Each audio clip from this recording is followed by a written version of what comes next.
What's up, guys? Alright, so I'll be honest. I was about to film a One Piece video, and then I watched Rudy's newest video about like the reserve list winner, and one of the comments in there really got me thinking. It's also because I've been playing a lot of old school RuneScape, and you guys know I played a lot of WoW. So, someone made the comment about how power creep would destroy the reserve list. And I found that actually very interesting because I actually just watched this guy's 3 hour analyses of old school RuneScape and what made it such an amazing game.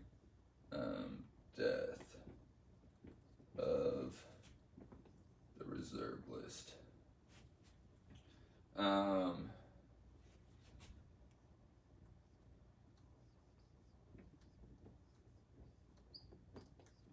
Society.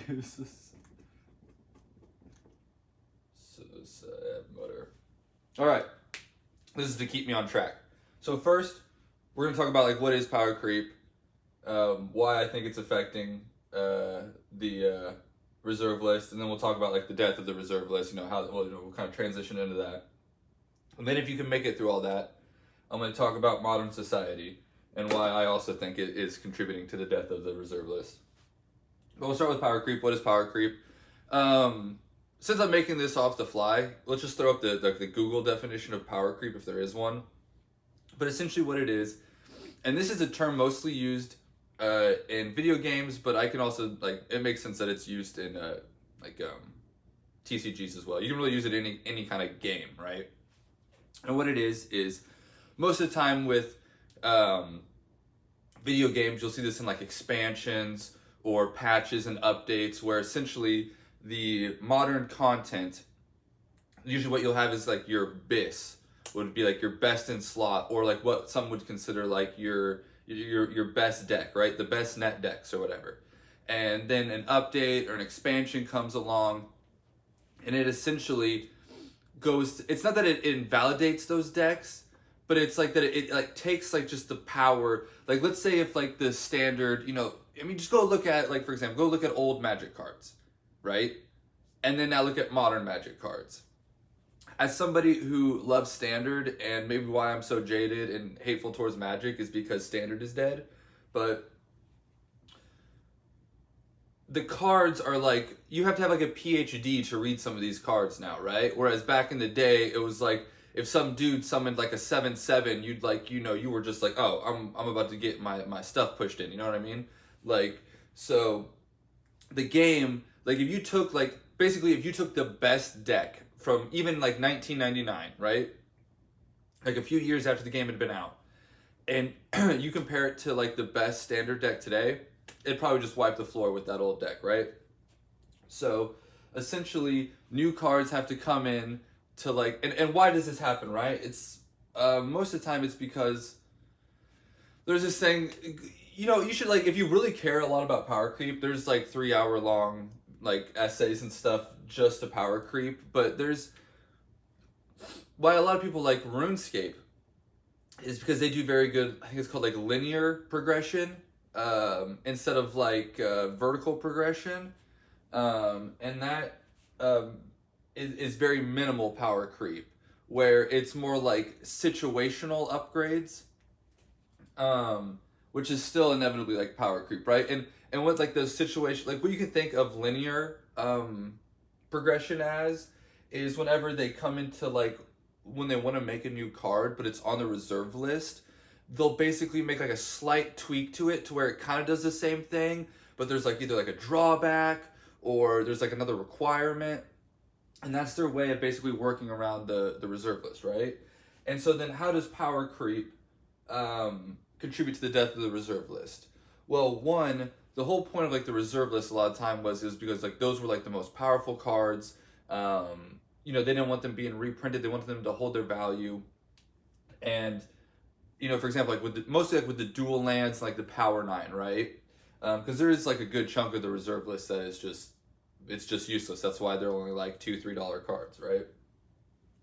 But those ones on the reserve list that are high value cards, it's a lot of times because of their mechanical value, right? And so when the game starts getting more powerful and like the mechanics of everything else around it become more and more powerful, and those cards become less and less powerful, well, the reserve list can only kind of juice their price so much, right? And then, what happens when everything on the reserve list is essentially underpowered besides Power 9, and even some of the Power 9 stuff isn't considered as, strong anymore? Well, then what's the point, really, right?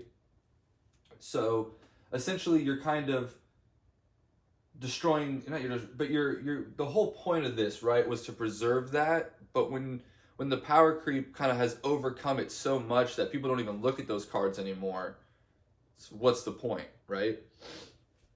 So that's what it really comes down to, is you're essentially just making the reserve list irrelevant because, well, nothing on it is even relevant anymore because the game has gotten to such a high level of power, right? And it comes down to, and again, I don't know a lot about Yu-Gi-Oh, but for me, and the why I stopped playing Yu-Gi-Oh was because they added all these weird mechanics that was like pendulums, and I was just like, whoa, bro, that's too much for me, right? And so I really don't want, and I think that's what we'll maybe come to like with modern society. And it's just everything moves so fast now. And like Rudy was kind of talking about how like, they're taking down 18th century art for like modern art, and like I totally agree, like, right, like I don't get it. But in all honesty, guys, if you want to know, like, I'll give you the secret. This is the secret to the sauce right now. If you made it through this, I think the real way to make money with like investing in TCGs is in like these like 5 to 10 year cycles. And what it is just buying up as much modern, preferably Pokemon. We'll see how Magic goes and like other things. There's other things that you can do with Tendies, and that's what I was going to kind of get into later. Is like there's like Tendy money and then there's investing money, right?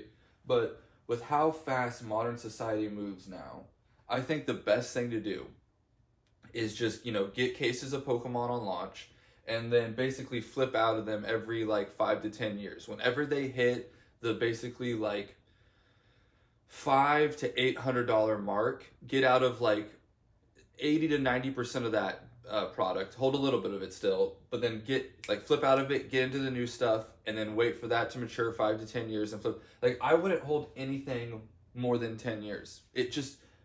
We're such a fast society. We move so fast now that like fads come and go so quick that I don't know if like vintage stuff now is like 5-year-old stuff, right? So that's why like XY now like is kind of on that like second loop, right? So like I think XY, to give you like an example, I think XY is about to have like another little hype cycle, right? Because we're coming close to like 10 years. And then that'll be the last hype cycle for XY.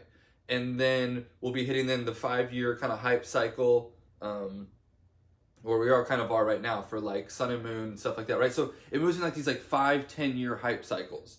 And I don't think, like back in the day, we would have like, there was decades, right? There was like the 70s, the 80s.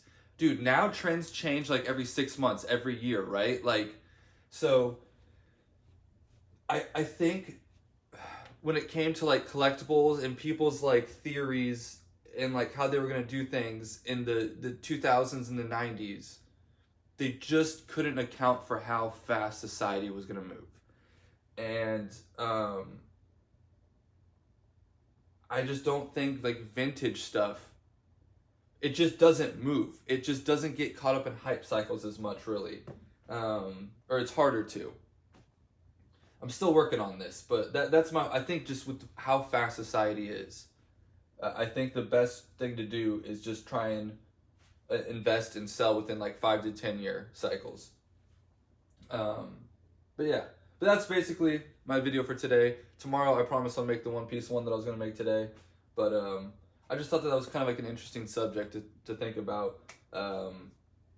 Also, hey, any old school RuneScape players out there? I just got my Dragon Defender, so dude, I got it on like the 10th kill. So lucky. But yeah, let me know what you guys think. I have one reserve list card. I'll show it here. I just like it cool. It's like, cause it's like Japanese samurai, like, whoa. Yeah, think about it. Have a good one, guys.